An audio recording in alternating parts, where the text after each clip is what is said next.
Hey, what's going on, everyone? Welcome to another episode of the Great Black Speakers Podcast, where we connect through conversation. I am your host, Lawrence Watkins. I am the founder and CEO of Great Black Speakers. I'm also the president and chief operating officer of the Black Business School. So today we have a very special guest for you. Today we're talking with Mr. Troy D. White, and Troy is an investment portfolio manager and the founder of Hodoo Financial. And today we are talking all about how Troy, teaches financial planning through the use of board games. So he's using just different ways to get the message out there. And we'll also be talking about things that you can be doing to strengthen your portfolio, your financial portfolio as well. So Troy, how are you doing today? Hello, I'm doing very well. Thank you. Got you. So Troy, can you tell the audience a little bit more about yourself and what you do and how you've gotten to this point in your career?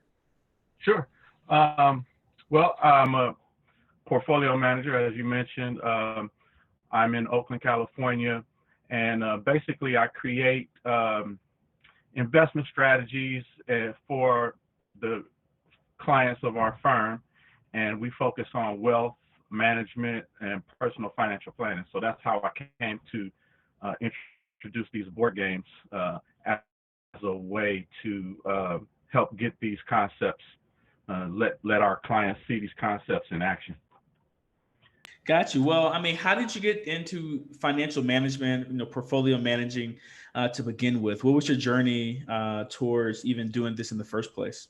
Oh wow, that's that really goes back to when I was a kid. Like I mentioned, I'm from Oakland, California, so I have the spirit of the Black Panthers inside my body. So uh, that just instilled in me the community development concepts, and that's always been part of my research and my goals. It's all I've integrated that into my goals, and so as I grew up in this city, I noticed that economics and finance was the missing link, at least from my perspective, in terms of what could the African American community use to increase our standing, basically. And so I saw it as money. I'll tell you a quick, short piece on that is I used to watch the Beverly Hillbillies, and I was impressed with the guy who the hillbillies they had a banker, Mr. Drysdale, I recall his name was, and I just noticed why are they always bow? Why does this guy bow down to them so much? And so I realized that he's got the power because he owns the bank. And similarly, if we're mentioning board games, in Monopoly, I was always interested in the guy that's the banker. So, that helped me kind of formulate my understanding about banking and finance being the that link that will help people move from poverty to prosperity in the case of Oakland, at least. Yeah. So I, can you explain to the audience how banking and finance helps people make that move? So like, why banking? I mean, what is it about money that is helping people, move out of poverty and move towards a better life? and it's very simple. It's just access to financial resources, and there's more than one way to access that. But the simple, um, the, the the first thought process goes to a bank. When people say, "Oh, I need money," we think, "Oh, I need to go to a bank for a loan or something." In fact, nowadays most loans, at least for home lending, is not even from banks, as we know. But uh, fundamentally, for your average citizen, the bank is where you place your funds, and the bank is where you first seek to borrow funds. There's a new financial world out here where that's no longer true, but people still have that concept. And so I noticed, and through my study, all of my college education is in the finance and business area. And so I realized, it's not all about banks, but we have to control our own resources in some way so that we could provide access to capital so that we could build our own economic, self-sufficient system.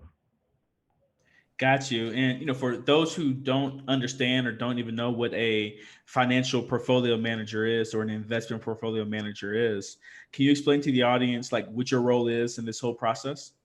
Yeah. So fundamentally, I start with financial planning, but to manage an individual or a company's portfolio. So that a portfolio is just basically a basket of assets. And those assets, obviously, we intend for them to grow to be larger than they currently are. So basically, you have to invest in assets that will grow for your assets to grow, right? So if you want to grow your wealth, then you need assets that will accumulate. You need to have some sort of income producing assets. So for every individual, their life circumstances are different. So we have to define what the individual's goals are and develop a time horizon for them to achieve those goals. And we gather the various data, the financial data that a person has so that we can understand what their starting point is. And from there, we develop a roadmap to achieve the dreams, the goals that they assign for themselves. So if you have a goal of achieving some sort of a trip or a home, send the kids to college, whatever greatness that you're looking for, you have to have a plan to achieve it. You have to have a roadmap to follow, and then you need.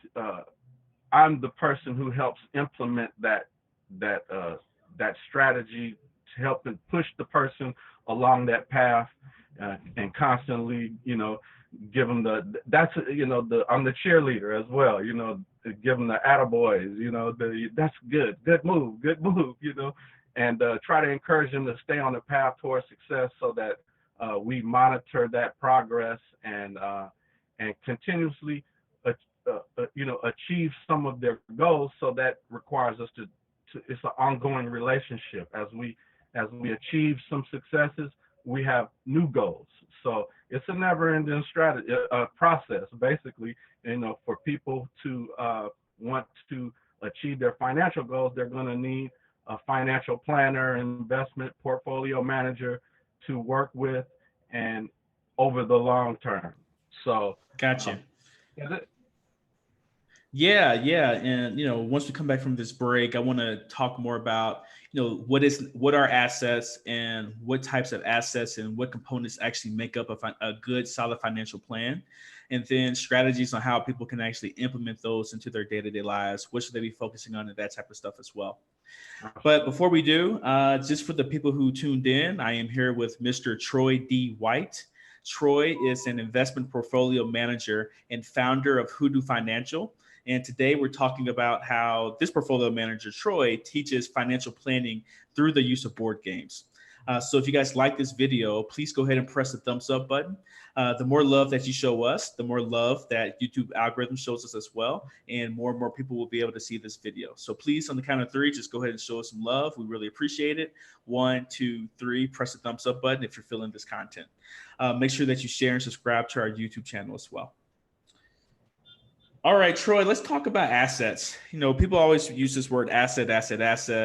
What are assets? And then, when we're thinking about our financial plan, what types of assets should people be, I guess, looking into to really push forward their financial plan for the future? Yeah. So assets, when we asset is just something you own, but in the context of investing and financial planning, it's assets that will appreciate in value or kick off some sort of an income stream.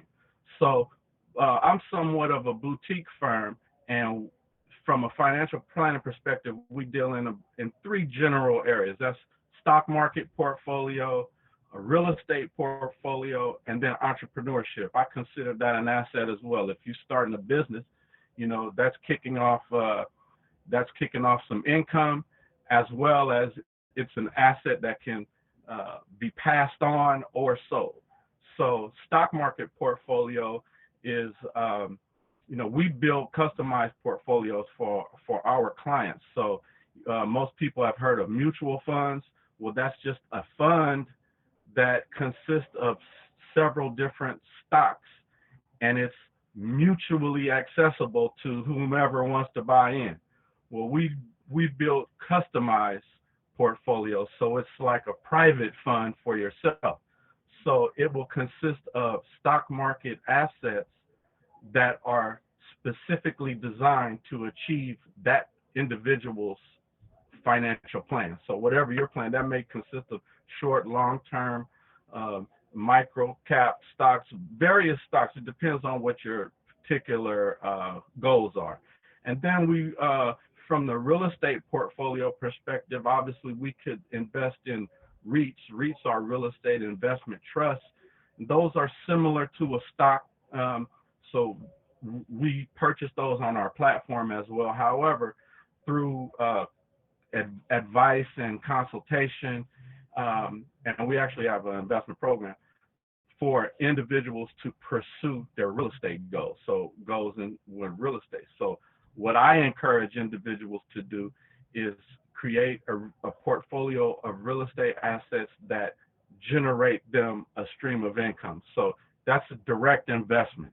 I'm encouraging people to go out, or I help train them to go out, find real estate that they can acquire, and hopefully with no money down. That's always our goal, right? Everything costs money, but we always want to use other people's money.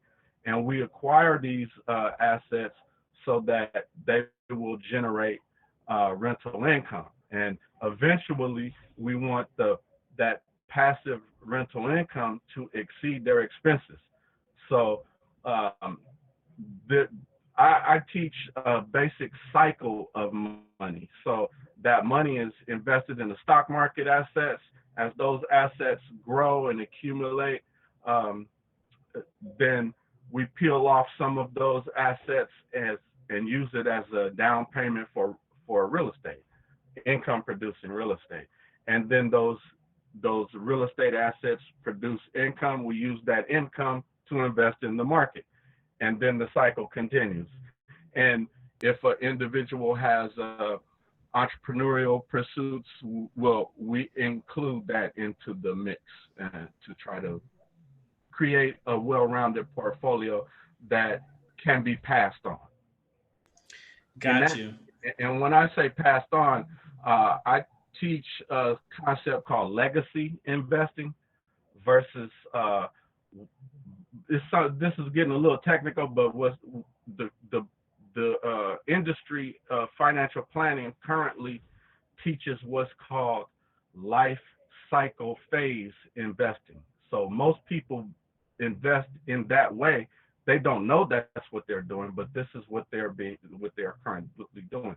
So people have heard of basically aggressive, moderate, and conservative investing, and this usually lines up with the cycle of your life. So in the first part of your life, of your investing life, which is your working life, basically, let's call it age 20 to about 40, then this is considered your accumulation phase.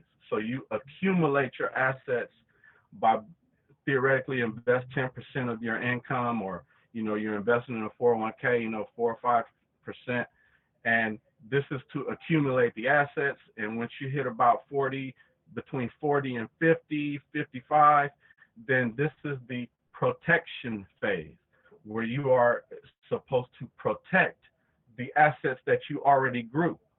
And so your investing style shifts from a majority stock and to half and half, stocks and bonds, or some other vehicle that is less risk, basically. And then the final phase of this life cycle phase investing is from say 55 to retirement, and that's where you are. That's the protection phase, or excuse me, distribution. So now you are preparing to distribute your assets to yourself. So in that regard, everything you've done up to that point is all of the money you're going to have for the rest of your life. So it's required. There's a requirement in this scenario that you die before your money runs out. But I teach legacy investing. We don't want you to die.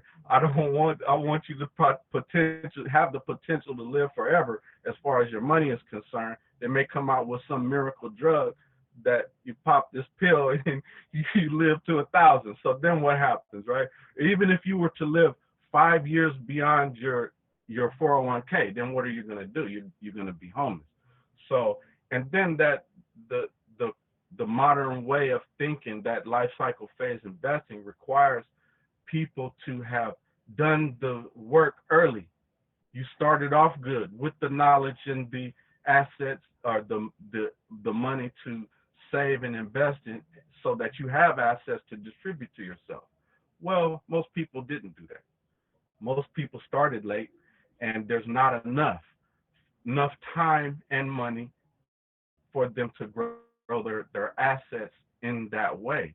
So we have to have an alternative method, and that is legacy investing. We're going to have to be involved with that cycle of money going in the stock market and real estate and entrepreneurship. That's the way for individuals to not run out of assets before they run out of life. And yeah, that's interesting. Have something to pass to your children. Yeah, and that's the piece that I was thinking about too, in terms of wealth accumulation in the Black community, right? So the life cycle investing that you first mentioned, that's assuming that you come from a level of stability from generation to generation, in which things have been passed down and accumulated over time. Since to a large degree, Black people are playing catch up financially.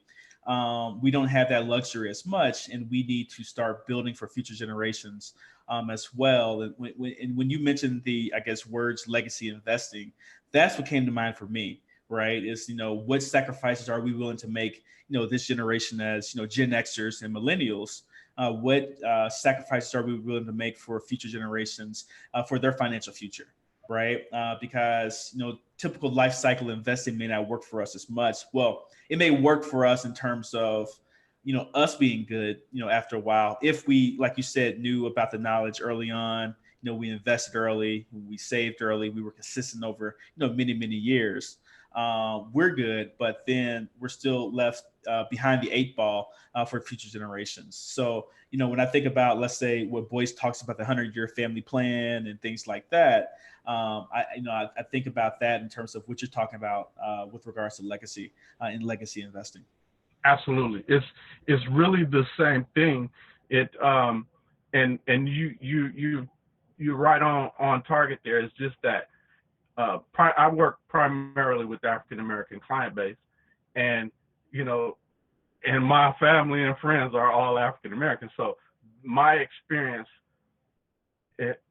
from a personal standpoint, doesn't line up with my training from a financial standpoint. So I realized that, hey, this method of helping people accumulate their assets only works, like you say, if there is a previous legacy in that family of financial literacy and consistent action utilizing financial tools, meaning life insurance, long-term care, not just, so there are insurance products as well as investment products that make up a financial plan. And our lives as African Americans just didn't line up that way. So you say, you mentioned, well, somewhat behind the 8 ball, and this is true. However, legacy investing really doesn't require you to be at any point. You can start right now. So even if you have, I have something that I call, it's just within myself, I call a no money plan. whatever goal I want to achieve, um, and this is for several years, businesses that I've started, I've always started with my no money plan. So I don't have no money. So how can I achieve my goal? So you start from there. So right off the bat, you're going to have to start utilizing the resources that you do have in a better way. So from a practical standpoint, saving 10% of your income and putting that towards your financial planning goals. And you can start with nothing because you just have to start. And we are trying, I mentioned with creating real estate income, we want to use other people's money. And we want to find deals that allow us to basically generate that passive income. So what does that mean? That means I'm going to search nonstop for an opportunity. You have to be prepared for opportunity instead of an opportunity occurring and you not be prepared.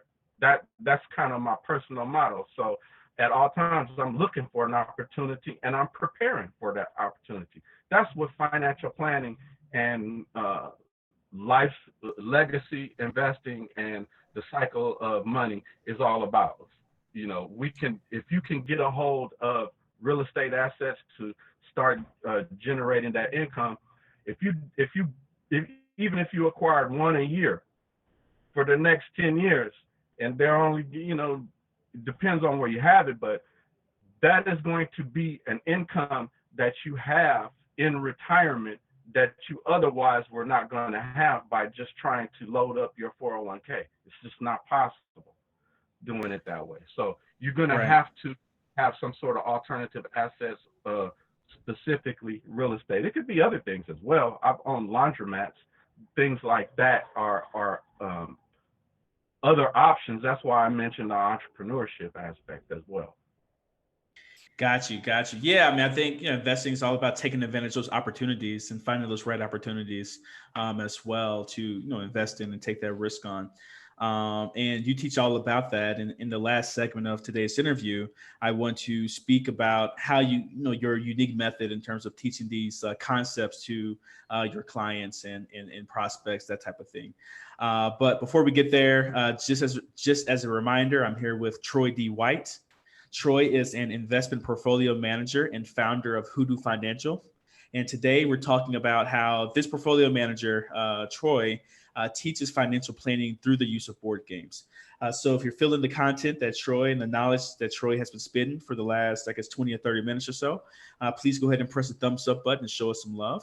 Also, please make sure that you share this video and subscribe to our YouTube channel if you would like to receive more content like this interview we're doing with Troy today.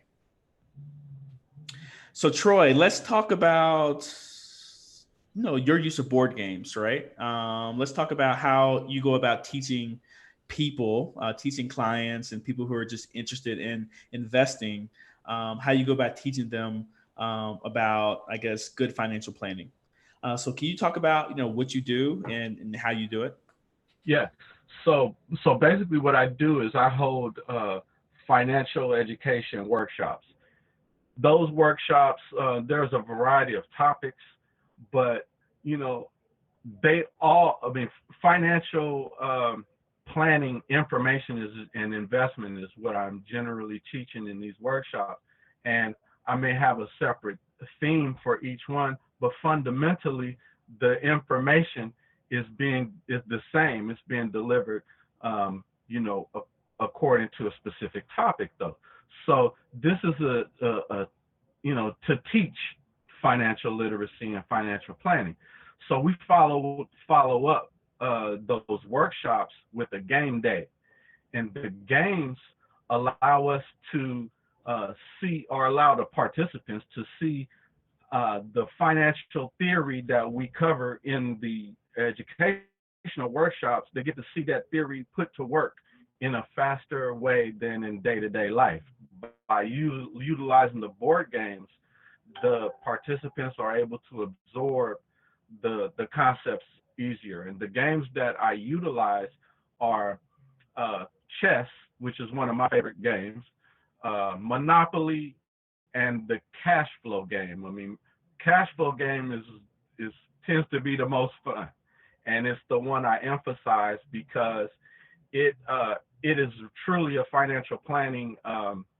It's great in teaching financial planning because it's all about reducing your expenses and increasing your cash flow from your investments and trying to get out of the rat race is what it is. So you can look up the board game on the internet, but basically it's a game from the Rich Dad Poor Dad series, and we all know what Monopoly is. I mean, but those are excellent. They have the conceptual elements of financial planning, even from the standpoint of chess. Like I said, I love chess. The concept of cash is king, right? So, but I emphasize that cash flow is equivalent to the queen. You can have all the cash in the world sitting in the bank, but that's just sitting there. You need cash flow because the cash is going to run out. So that is I'm able to illustrate that through a game of chess because the queen is the one that's moving all over the board and making things happen. And in terms of Monopoly, I mean, you're acquiring all the assets. I mean, it's just a kind of a real world example. I'm a jokester, so I like to tease and joke with people as we play the game. It's fun. It's a way to have fun and get these concepts, get them to soak in, and we use it as a fun day to learn educational concepts and network and get together. Got you. How has it worked? I mean, in terms of your clients, what have they said in terms of, I guess, they're loving the response? They're actually loving it, and so my next game day is going to. I usually have them on weekends, and but my next game day we're going to shift to a early evening, and the request is to have wine with the game. So of course, like I say, I'm a jokester. I'm teasing. We're going to see what kind of financial decisions you make when you've had a little bit of wine. But I'm always there. But I'm always there to give the advice. I'm more of a facilitator. I don't play the game with everyone. I'm facilitating the game, and I'm on the whiteboard highlighting the principles that we are. When someone makes a certain decision, I like to highlight what principle they are acting upon, and was that a good move or a bad move? And maybe 3 or 4 moves down the road, we get to see was that a good move or a bad move that individuals make. So yeah, it's been going great. And the workshops, I love talking to groups on finance. I can go forever on that. So that's been working out. I mean, people love the information, more so than I actually thought. I consider myself a finance nerd, and like I'm the only one who's interested in this stuff. But fundamentally, people who come to the workshops, obviously they have that interest as well. So it's been fantastic. Wonderful, wonderful. So if people want to know more about you, your company, what you have to offer, tell them about your business and how they can get in contact with you. Yeah. First off, individuals can visit my website, which is www.hoodoo.financial, spelled HOODOO, financial.com, and my email is twhite@hoodoo.financial. So fundamentally, I help individuals to improve their assets and their financial planning, and if you want to talk about that, I'm open to help people who need help, or just wanted to conversate. And I have if you just want to test the waters a little bit and get some financial planning information, you can visit my YouTube channel as well, which is also Hodoo Financial, just on YouTube. Just look it up. Use Hodoo Financial. And hey, I love to help. Um, so if anyone needs financial planning, investment advisory, portfolio management, I'm here to help. All right, perfect. And last question before we get out of here, Troy, is for those who are thinking about starting to invest more, looking to do so, what is your best piece of advice for people who want to start getting into the investment game? Well, I would say your first move you should make is to build a rainy day fund. Not having a rainy day fund will destroy all of the investing that you're trying to do. So first thing is, don't get greedy. Just build some liquid assets that will cover the tragedies that occur. Someone pop your tires, and then you're going to have to sell all your stock just to get new tires. Well, we don't want that to happen. So as you build slowly a rainy day fund.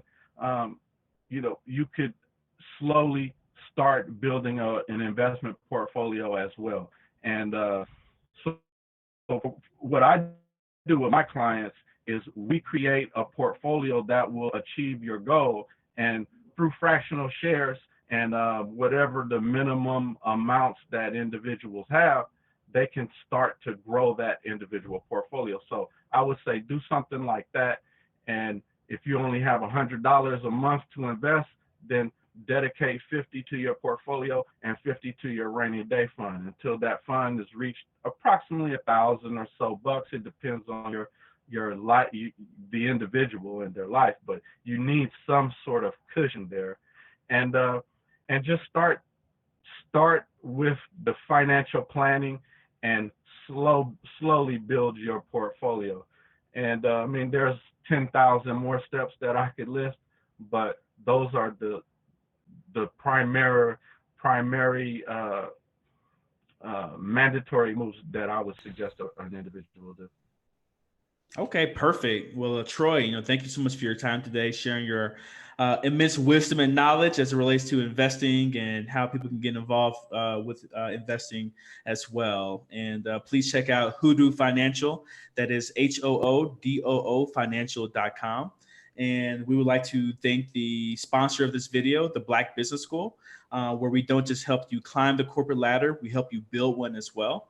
So what we do is help African Americans obtain a culturally relevant yet practical education in all things wealth building at a price they can afford. So whether you're looking for additional freedom in your life to spend more time with your family or travel, you're looking to leave a legacy behind to your kids and future generations, or you just want additional stability going into retirement, we have courses and classes for you. We focus on three key pillars, which are real estate investing, stock market investing, and small business and entrepreneurship. So you can take classes on those three things, but we also have classes related to personal finance, and we're coming out with some leadership classes here soon as well. So please make sure you check us out at theblackbusinessschool.com. That is theblackbusinessschool.com to learn more. So before you get out of here today, please make sure you press a thumbs up button to show us some additional love so YouTube's algorithm can show us some love as well. And on behalf of Mr. Troy D. White, my name is Lawrence Watkins. I am the founder and CEO of Great Black Speakers. I'm also the president and chief operating officer of the Black Business School. You guys take care, be blessed, and have a wonderful day. All right, bye-bye.